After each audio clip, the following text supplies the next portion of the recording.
मैं again sir. आइए, good afternoon sir. Good afternoon ma'am. Good afternoon sir. देना चाहते हैं इसको? Sir sorry. Thank you sir. बैठिए। Thank you sir.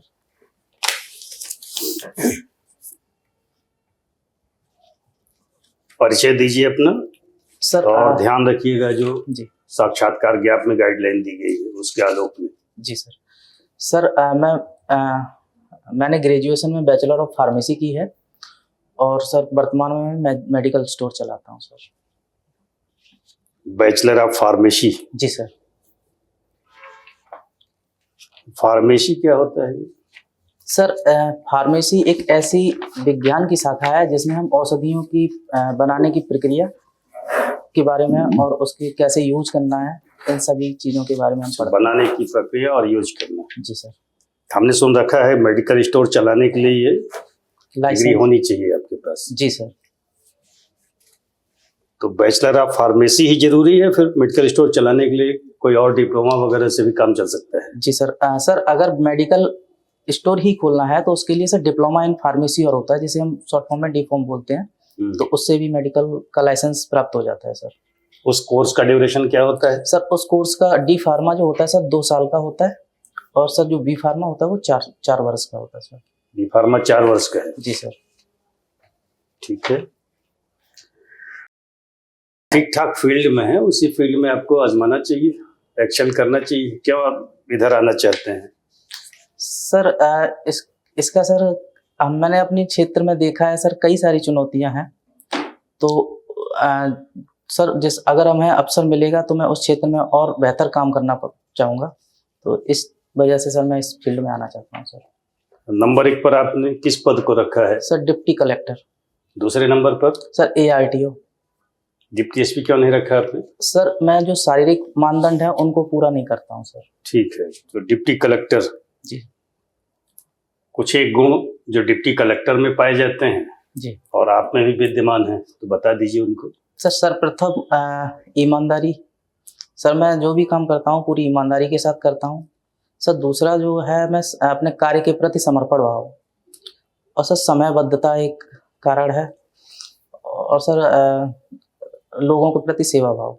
तब ये सारी क्वालिटीज तो किसी भी तरह की जॉब में, डिप्टी कलेक्टर ही क्यों, जी सर, किसी भी तरह के जॉब में सारी क्वालिटीज होनी चाहिए जी सर, सबके पास। जी सर। इस क्षेत्र में जो डिप्टी कलेक्टर या प्रशासनिक सेवा में जो अधिकार क्षेत्र हैं, जो कार्य करने की विविधता है, तो यहाँ पे वो प्राथमिकता मिलती है सर। ठीक है, जरा अपने व्यक्तित्व की कुछ कमियां बता दीजिए, 1-2 और 1-2 अच्छाइयां। सर अगर कमियों की बात करें तो सर मैं बहुत संवेदनशील हूँ, मतलब ये तो बहुत अच्छी बात है, ये तो स्ट्रेंथ है आपकी, आप वीकनेस में गिना रहे हैं। एक्चुअली सर ज़्यादा ही इमोशनल हो जाता हूँ, किसी का दर्द। संवेदनशीलता और इमोशनल होने में अंतर है ना। इमोशनल तो इसका हिंदी क्या है इमोशनल की? भावुकता। जी सर, दोनों में तो अंतर है ना जी। तो संवेदनशीलता कहीं आपकी स्ट्रेंथ तो नहीं है? दोनों आपने एक साथ बता दिए।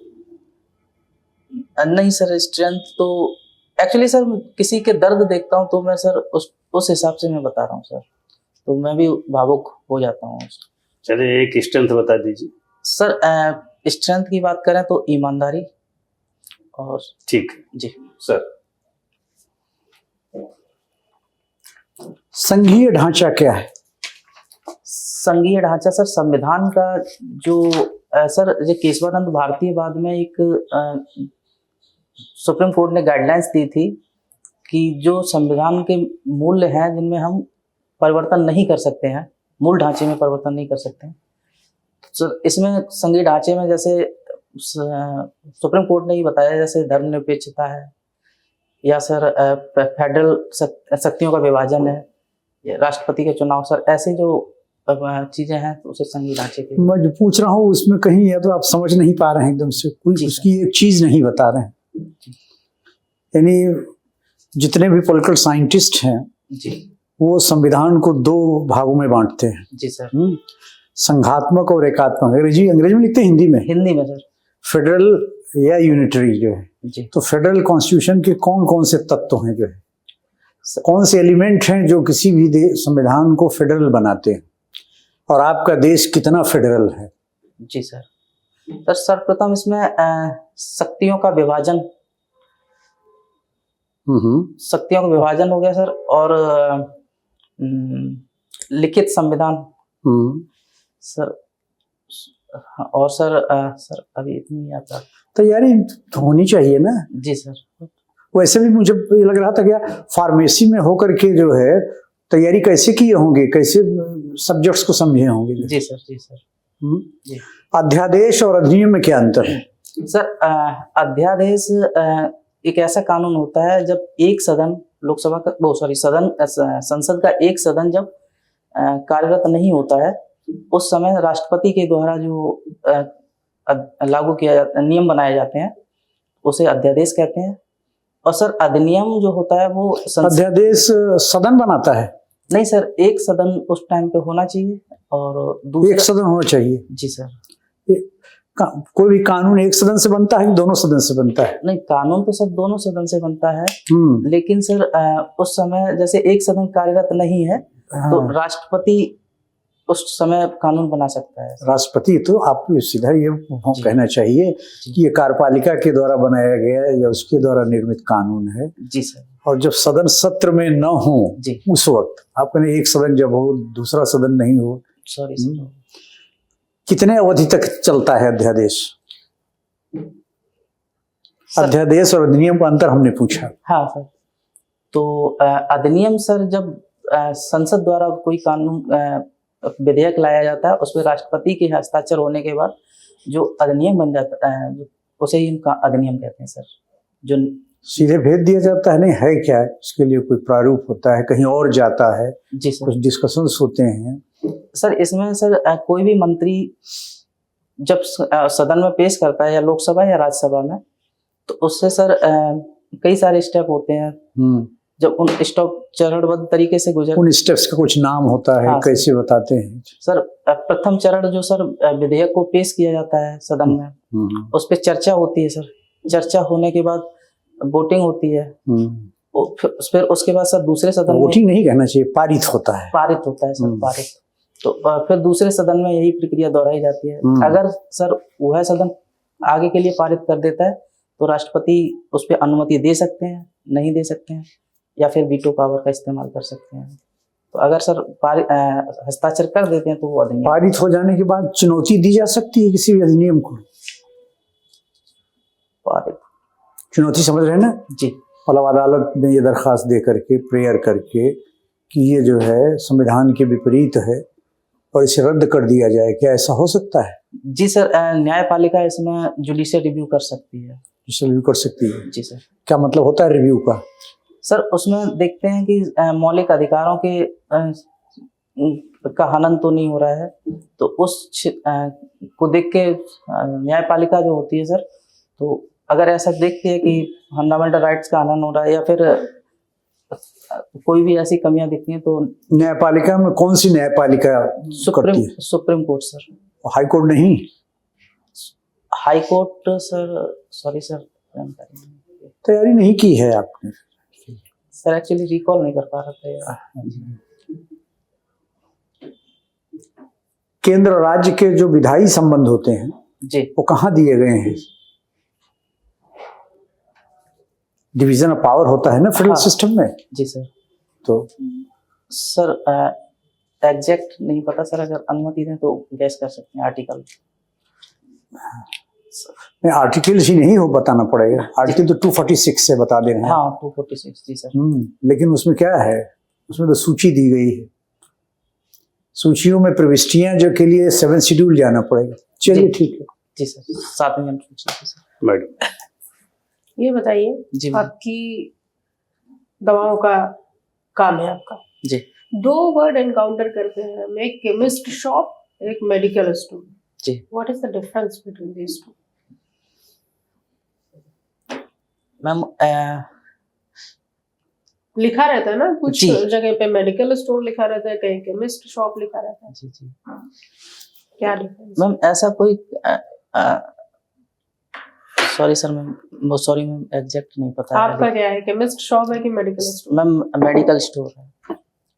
चलो कोई बात नहीं। पर पता होना चाहिए था। जी मैम। प्रधानमंत्री औषधि योजना तो जान रहे होंगे, जी मैम। क्या है? मैम ये प्रधानमंत्री जन औषधि योजना है। इसमें मैम जेनरिक दवाइयों का इस्तेमाल किया जाता है, जिससे सभी को दवाइयों तक पहुंच सुनिश्चित हो सके। क्या है ये जेनरिक दवाइयाँ? जेनरिक दवाइयाँ मैम जो पेटेंट दवाइयाँ होती हैं, जब कोई भी ब्रांडेड दवाई होती है मैम वो निश्चित अवधि के लिए होती है, जिसमें उसका रिसर्च एंड डेवलपमेंट, मार्केटिंग, ये सारी कॉस्ट होती हैं। उनको मिला के तो वो 20 वर्ष तक अपने ब्रांड का नाम इस्तेमाल कर सकते हैं मैम। अगर फिर उसके बाद उनका पेटेंट खत्म होने के बाद फिर कोई भी कंपनी उस ड्रग्स के नाम से अपनी दवाई बना सकती है। नहीं तो जेनेरिक दवाएं फिर क्या है, डिफरेंस क्या हुआ फिर जेनेरिक दवाओं और 20 साल का टेन्योर खत्म होने के बाद वो दवाइयाँ जेनेरिक दवाओं के फॉर्म में बेची जाती है? That's what you mean to say? Ma'am actually इनकी जो दवाई है वो ब्रांड नेम का नाम इस्तेमाल ना करके सिर्फ ड्रग्स का नाम इस्तेमाल हाँ, करते तो हैं। आपको कहना चाहिए फार्मूला सेम होता है, फॉर्मूला सेम होता ब्रांड है। नहीं होता है। जी, ब्रांड नहीं होता। दवाओं की जब भी बात होती है तो दवाओं में एक जो बड़ी समस्या है कमीशन खोरी की, जी। एक नेक्सस चलता है। वो चाहे आप किसी प्राइवेट हॉस्पिटल में अगर आप चले जाओ तो उनका अपना मेडिकल स्टोर है, जी। आप वो वही दवाई लिखेंगे जो दवाई से उन्हीं के यहाँ अवेलेबल होगी। जी मैम। इवन किसी पब्लिक हॉस्पिटल के सामने अगर आप चले जाइए 20, 30, 40 मेडिकल स्टोर होते हैं। जी। एक साइड से दवाएं लोग लेके जाते हैं, दूसरे साइड से वो रिसाइकल होकर के फिर उसी मेडिकल स्टोर पे पहुंच जी। जाती है। जी। कारण क्या है इसके पीछे? मैम इसके कई सारे कारण हैं। अगर सर्वप्रथम डॉक्टर और मेडिकल रिप्रेजेंटेटिव का एक गठजोड़ होता है तो अपने निजी हितों की पूर्ति के लिए ऐसा करते हैं, लेकिन भारत सरकार ने ये कहा है जो गवर्नमेंट डॉक्टर्स हैं कि जो भी ड्रग्स लिखेंगे वो सॉल्ट के नाम से लिखेंगे, लेकिन मैम फिर भी वो ब्रांड नेम। और दूसरा कारण मैम ये है कि अगर कोई डॉक्टर एक दवाई लिख देता है तो पेशेंट को अगर कोई फार्मासिस्ट है वो समझाए तो मैम वो मानते नहीं है, वो ये कहते हैं कि ये अलग दवाई है, तो इस वजह से वो वही दवाई लेना प्रेफर करते हैं, तो फिर वही दवाई प्रमोट होती है। आई थिंक एक गाइडलाइन और भी है जिसमें ये कहा गया है कि दवाओं का नाम पर्टिकुलरली लिखने के बजाय फार्मूला अगर लिख दे तो जी। बेटर रहेगा। जी। तो अगर उसी फार्मूले से के ऊपर बेस्ड कोई दूसरी दवा जो दूसरे नाम से है बट फार्मूला सेम है तो वो ले सकते हैं। जी मैम। जी मैम। ठीक है। ये बताइए, भारत की विदेश नीति के बारे में कुछ जानते हैं? जी मैम। ठीक है। मोदी सरकार के आने के बाद 2014 के बाद से भारत की विदेश नीति में कौन से 3 मुख्य परिवर्तन हुए? 3 मुख्य परिवर्तन मैम, सर्वप्रथम जो लुक ईस्ट पॉलिसी थी तो अब एक्ट ईस्ट पॉलिसी हो गई है। ओके, 1 और मैम सॉफ्ट पावर को ज्यादा बढ़ावा दिया जा रहा है। Okay, and 3rd? मैम संवाद पे ज्यादा फोकस कर रहे हैं मैम। ठीक है। जी। आपके पहले रिस्पांस पे आते हैं। एक्ट ईस्ट पॉलिसी क्या है? एक्ट ईस्ट पॉलिसी मैम जो दक्षिण पूर्व एरिया के जो देश हैं, सिर्फ दक्षिण पूर्वी एशियाई देश साउथ पूरा एशिया, इंडो पैसिफिक शामिल जी है। इंडो पैसिफिक क्षेत्र, उसमें जो कंट्रियां हैं उनसे हमें अपने संबंधों को अच्छा बनाना है। क्या क्या प्रायोरिटीज हैं? 3C की बात की गई है एक्ट ईस्ट पॉलिसी में, वो 3C क्या है? सॉरी मैम अभी रिकॉल नहीं कर पा रहा। अच्छा ठीक है। इंडो पैसिफिक रीजन में कौन कौन से कंट्री आएंगे, कुछ एक नाम बताइए। मैम इसमें जापान, रूस, मलेशिया, अमेरिका, कनाडा। जी श्योर? मैम कोई परिवर्तन करना चाहेंगे? ठीक है। ये फार्मासिस्ट किसको बोलते हैं? सर फार्मासिस्ट एक वो व्यक्ति होता है जो जिसने भारत उत्तर प्रदेश सरकार, अगर कोई स्टेट है तो उसकी फार्मेसी काउंसिल ऑफ इंडिया में रजिस्टर्ड व्यक्ति होता है जिसने ये बैचलर ऑफ फार्मेसी या डिप्लोमा इन फार्मेसी में उपाधि हासिल। जैसे आपने कर रखा है जी बी फार्मा, जी। तो आप रजिस्टर्ड हैं कि नहीं? जी सर। और जो डिप्लोमा करता है वो भी एलिजिबल होता है? जी सर। वो भी रजिस्ट्रेशन करा सकता है? जी रजिस्ट्रेशन करा सकते हैं सर। तो अगर रजिस्ट्रेशन न कराए तो सर क्या अंतर है दोनों में? सर अगर रजिस्टर्ड नहीं करा सकता तो उसे जो कोई भी हॉस्पिटल है तो उसमें रजिस्ट्रेशन नंबर मांगते हैं, तो वो वहाँ के लिए एलिजिबल नहीं मेडिकल है। स्टोर के लिए रजिस्ट्रेशन नंबर चाहिए? हाँ, उसके लिए भी सर रजिस्ट्रेशन नंबर चाहिए। तो बहुत सारे लोग ऐसे भी बहुत सारे मेडिकल स्टोर चल रहे हैं कि रजिस्ट्रेशन किसी और के नाम से है और उसका ओनर कोई और है। जी जी सर। तो आप डिप्टी कलेक्टर बन जाएंगे जी तो आपका ये मेडिकल स्टोर चलता रहेगा, कोई और चलाता रहेगा इसको? नहीं सर, ये पॉसिबल नहीं है। नहीं पॉसिबल है। नहीं, जैसे बाकी चल रहे हैं तो आपका भी चलता रहेगा, क्या दिक्कत है उसमें? एक बिजनेस भी चल रहा है, नौकरी में भी अपना स्टेबल इनकम आती रहेगी। नहीं मैम, ऐसे तो मतलब कई सारे लूप होल्स हैं, लेकिन जो मेरा नैतिक कर्तव्य है मैं उसका पालन करूंगा। ठीक। मतलब नैतिक का ही मामला है, मतलब कुछ लीगल भी है कि क्या लीगल भी है लीगल सर। रहेगा? ये लीगल भी है सर। इलीगल होगा? जी आप सर। डिप्टी कलेक्टर हो गए तो नहीं चलना चाहिए आपके नाम से? जी सर।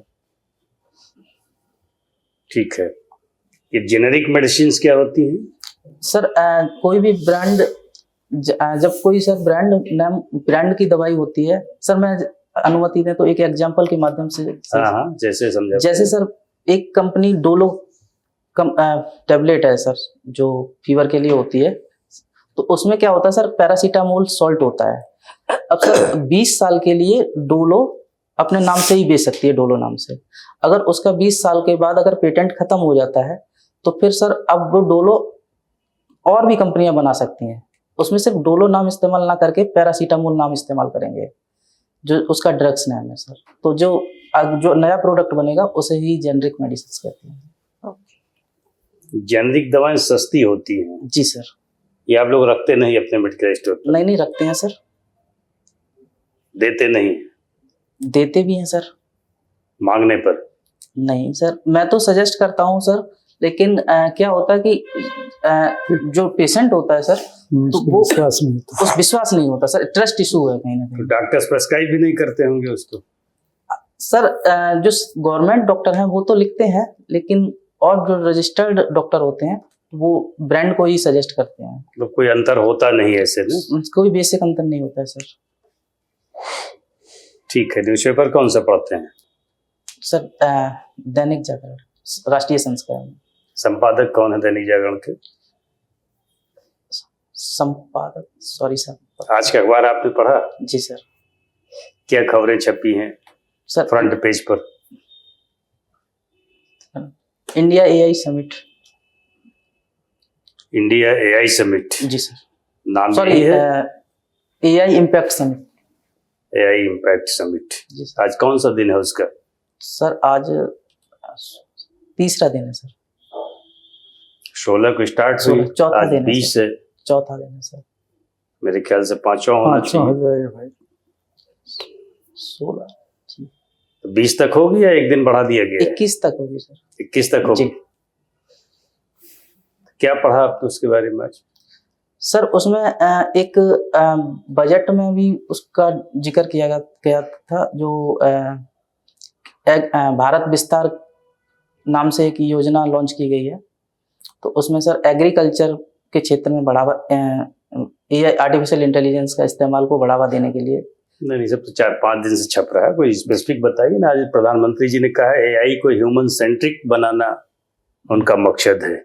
जी। तो ये ह्यूमन सेंट्रिक से क्या तात्पर्य है? एआई को ह्यूमन सेंट्रिक बनाना मकसद है हमारे प्रधानमंत्री का। जी सर, इसमें ये, सॉरी सर एग्जैक्ट नहीं बता पाऊंगा।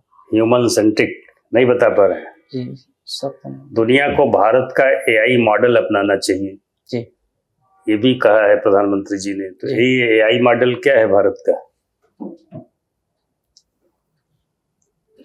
Sorry sir, recall. AI diplomacy? जी सर, एआई डिप्लोमेसी सर, जैसे कि कहा गया है कि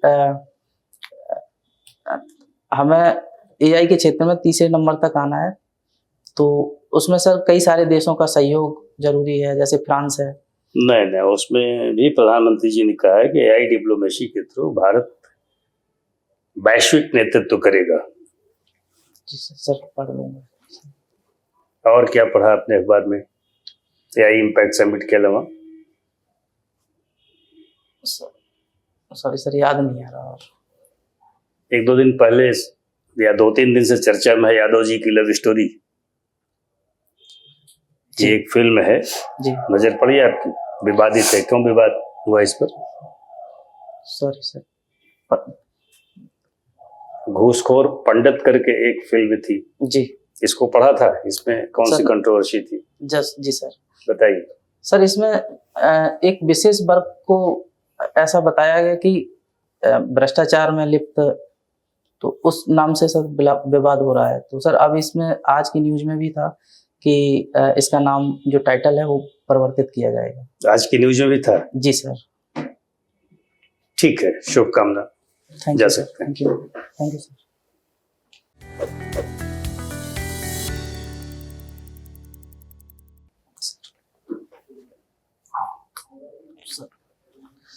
ये क्या कर रहे थे आप? सर वो फंस गया था बटन। क्यों करते हैं ये लोग आप डिमॉन्स्ट्रेशन कि दोनों बटन खोलिए फिर बंद करिए, फिर खोलिए फिर बंद करिए? सर इस कंफर्टेबल बैठने के लिए सर, वो बैठ तो के ऐसे आइए ना जिसमें कंफर्ट महसूस करिए। अगर खुली बटन में कंफर्ट महसूस करते हैं तो खुली बटन में आइए, बंद बटन में कंफर्ट महसूस करते हैं बंद बटन में आइए। जी सर।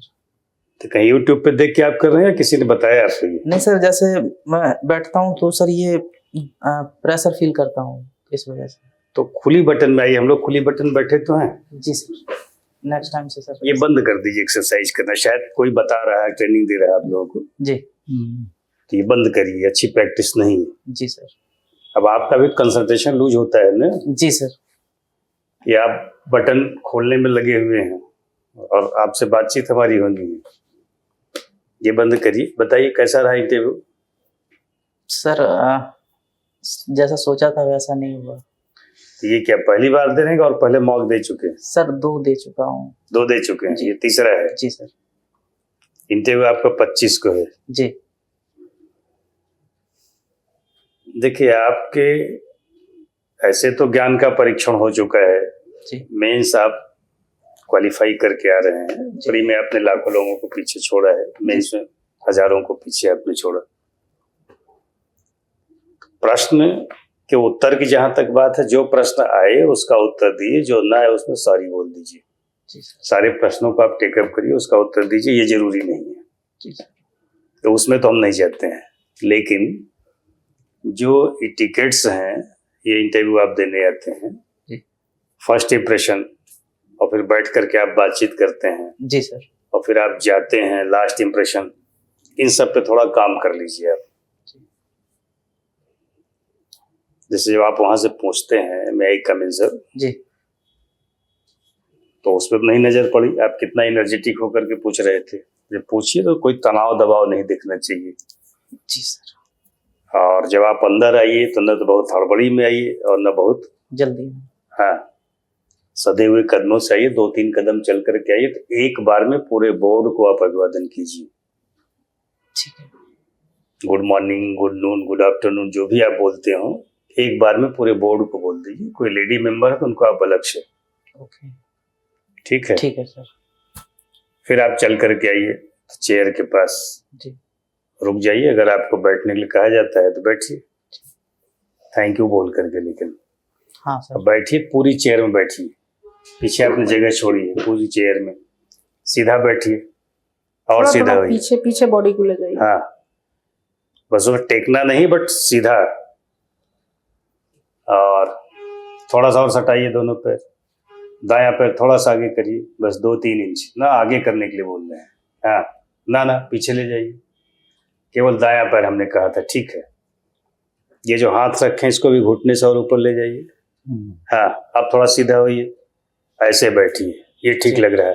तो बातचीत करते समय झुकिएगा नहीं,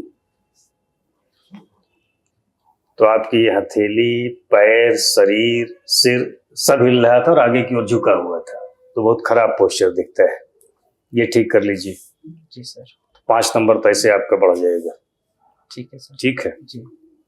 अब बातचीत जब शुरू होती है तो जिस प्रश्न का उत्तर आता है उसमें सारी बोल दीजिए, कोई गिल्ट न पालिए, कोई फर्क नहीं पड़ता है। सारे प्रश्नों का उत्तर दे करके लोग अच्छा नंबर नहीं पा पाते हैं, प्राय कम प्रश्नों का उत्तर दे करके पा जाते हैं अच्छा नंबर। जी सर। ठीक है जी। और जब आप प्रश्न का जवाब दीजिए तो जो मेंबर सवाल पूछे, जो एक्सपर्ट, उसकी तरफ आप मुखातिब रहिए लंबे समय तक, जी सर। मैक्सिमम पीरियड तक। लेकिन बीच में अन्य सदस्यों की तरफ भी एक बार नजर घुमा लीजिए। जी सर। हो सकता है कोई आपको ये बताया हो कि जो सवाल पूछे उसी की तरफ मुखातिब रहिए, लेकिन बीच में एक बार आप औरों की तरफ जरूर देख लीजिए। ये सलाह हमारी है। जी सर। ये कर लीजिए। फिर जब आपका इंटरव्यू खत्म हो, आपको बोला जाए जाने के लिए,